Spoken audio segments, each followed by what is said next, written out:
சொந்தங்களுக்கு வணக்கம்.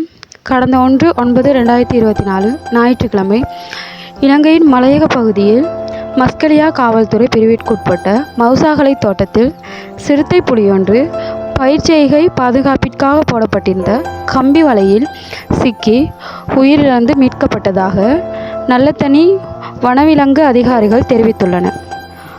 ஆனால் இந்த சிறுத்தை புலி உயிரிழக்கிறதுக்கு முன்னுக்கு தான் உயிரை காப்பாற்றி கொள்வதற்காக எவ்வளோ போராடி இருக்குன்னு கடந்த நாட்களில் சமூக வலைத்தளங்களில் பரவி வந்த ஒரு காணொளி மூலமாக நம்ம பார்த்துருக்கோம்.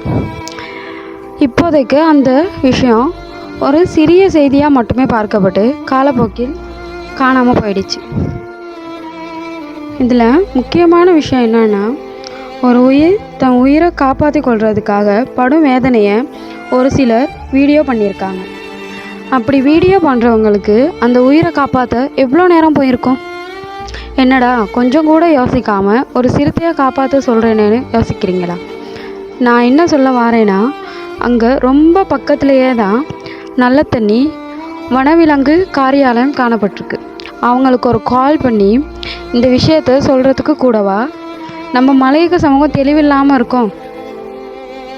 இந்த உலகத்தில் இறைவனால் படைக்கப்பட்ட எல்லா உயிர்களுக்குமே இந்த பூமியில் வாழ்கிறதுக்கு முழு உரிமையுமே இருக்குது. அது மனிதர்களுக்கு மட்டும்னு நாம் நினச்சிக்கிட்டு இருந்தால் அது மிகப்பெரிய முட்டாள்தனம். இன்னொரு விஷயம், ஒரு வேளை அந்த சிறுத்தை புலி தன் குட்டிகளுக்கு இறை தேடி கூட வந்திருக்கலாம்.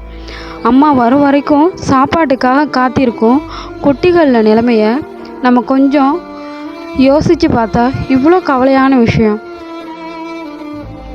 ஸோ இதனால் நான் என்ன சொல்ல வரேன் அப்படின்னா, நீங்கள் நம்ம மாதிரி உயிரினமாக இருக்கட்டும், இல்லாட்டி நம்மளை சார்ந்த உயிரினங்களாக இருக்கட்டும், ஏதாவது ஒரு இடத்துல நம்ம கண்ணு முன்னுக்கே கஷ்டப்படுறப்ப கட்டாயம் நம்மளால் எது செய்யணும் அப்படின்னு யோசிக்காமல் அந்த உயிரினத்தை காப்பாற்றுறதுக்கு நம்ம என்னெல்லாம் செய்யணுமோ கட்டாயம் அதுகளை செய்யுங்க.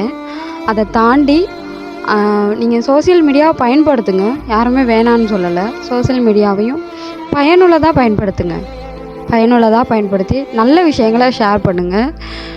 ஏதாவது ஒரு கஷ்டத்தில் யாராவது இருக்கும்போது அவங்களுக்கு உதவக்கூடிய மாதிரி பயன்படுத்துங்க. ஸோ இனிமேலாவது சிந்தித்து செயல்படுவோம். நன்றி.